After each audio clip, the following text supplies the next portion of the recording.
Téhéran, République islamique d'Iran, ou plutôt dictature islamiste.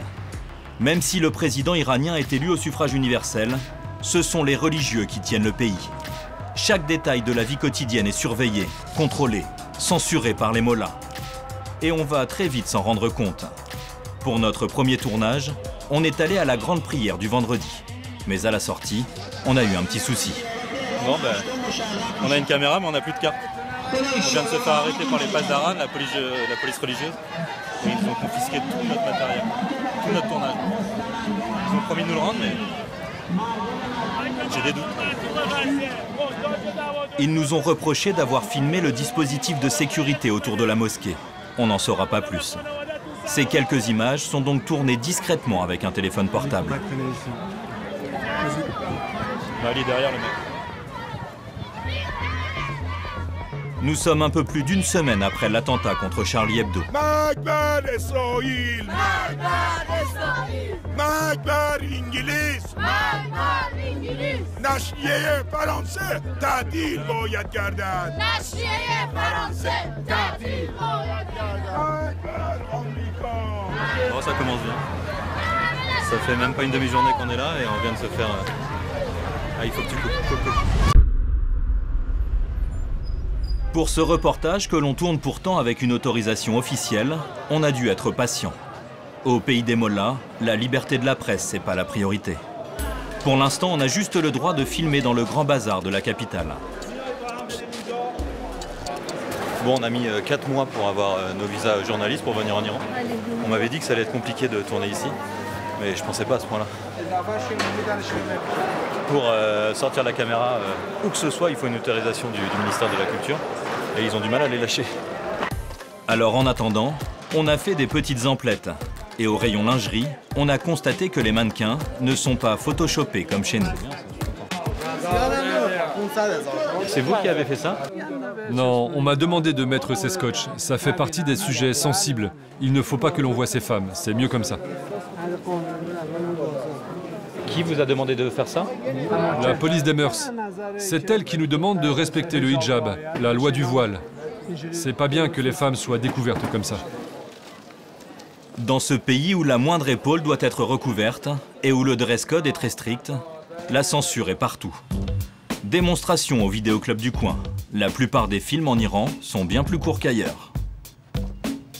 Bon, alors tous les films qui sont vendus en Iran, avant il faut un petit passage au ministère de la Culture qui décide de ce qu'on peut montrer ou pas.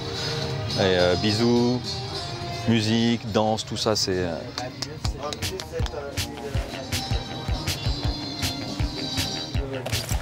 Génial.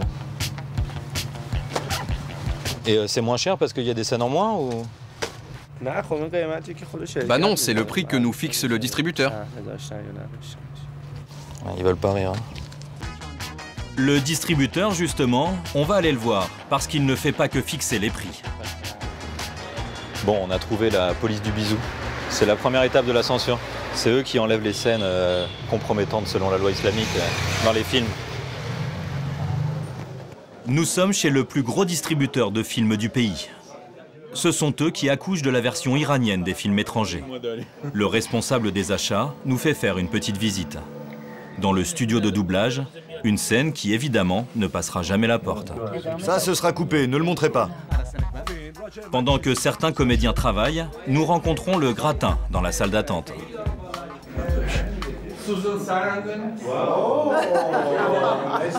Gérard Depardieu, Jean Reno. C'est dans cette pièce que la magie de la censure opère.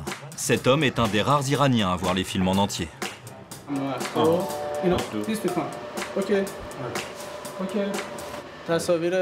Pour les coupes, c'est ici que ça se passe. Les scènes immorales qui ne peuvent pas être diffusées, qui sont interdites, sont coupées. Et si on ne peut pas couper parce que ça nuit au sens de la scène, eh bien on couvre en faisant une retouche. Je vais vous montrer. Voici la version 2.0 du scotch sur les mannequins du bazar. La moindre partie du corps dénudée est rhabillée numériquement en 3D. Il a remis des fringues. Et finalement, même pour nous, la censure s'applique. Je te parle en farsi pour ne pas qu'ils comprennent. Ne leur montre pas le nu, montre-leur juste ce qu'on a couvert. Vous voyez, cette partie est couverte. Ah oui, elle était nue. Oui, là c'est couvert. Si vous n'avez pas vu l'original, vous ne pouvez pas vous en rendre compte. Eh bien, l'original, le voici. Vous devez couper les scènes violentes aussi? Oui, les scènes très violentes aussi. Les restrictions sont partout. Mais en Iran, un peu plus. Un peu trop peut-être. Mais ce sont les règles. Est-ce qu'il peut enlever les habits aussi? J'aimerais bien. Il demande si tu peux la déshabiller aussi. Tout le monde aimerait bien. Surtout sur elle.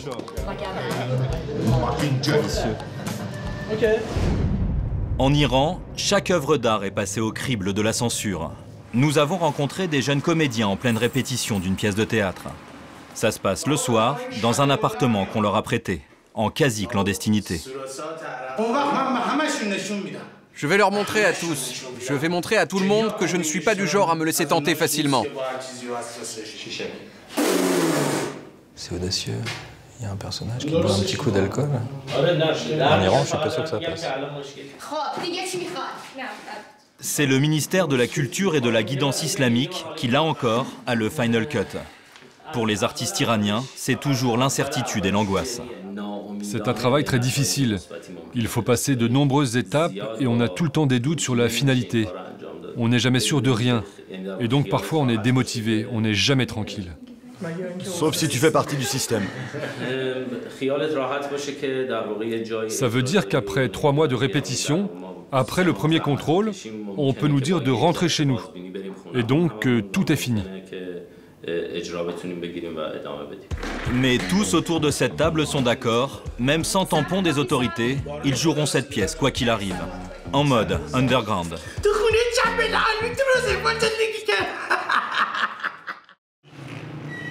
Le lendemain, grâce à Dieu, on a enfin obtenu une autorisation de tournage. Nous avons le droit de filmer à l'intérieur de l'université de Téhéran. Le problème, c'est que c'est les vacances en ce moment. Mais il y a quand même des étudiants qui doivent traîner.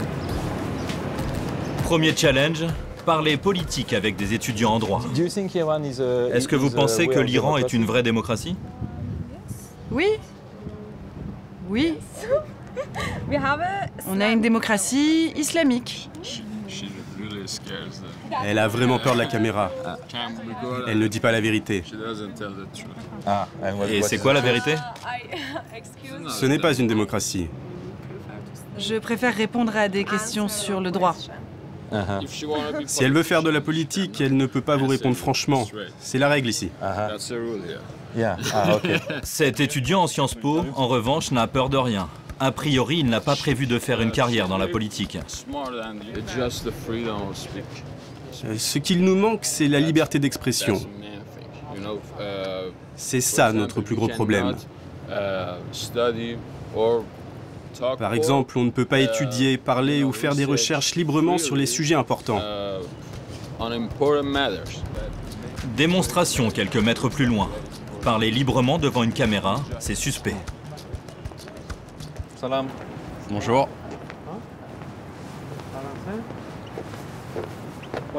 C'est vous qu'ils interviewent?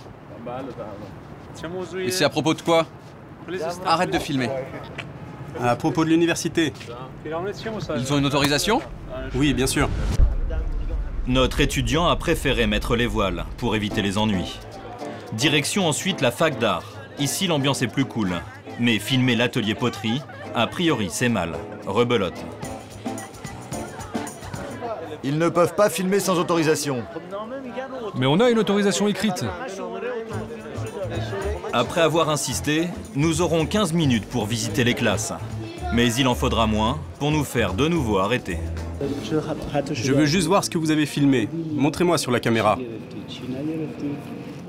On arrête, hein, ça va, ça suffit. On va pas faire une projection à chaque fois qu'on tourne un truc. En Iran, 60% de la population a moins de 30 ans. Une jeunesse qui tente de garder le sourire malgré la pression de la dictature. Est-ce que c'est facile d'être heureux en Iran? Ça dépend de ton caractère. Si tu veux, tu peux. Ça dépend de toi. Si tu veux être heureux, tu peux l'être même en enfer. Mais ça dépend de toi. Mais faut pas le dire trop fort. En mai dernier, des jeunes ont tourné et mis en ligne cette reprise de Happy de Pharrell Williams. Un crime au pays des mollahs. Ils ont été condamnés à 6 mois de prison et 91 coups de fouet avec sursis.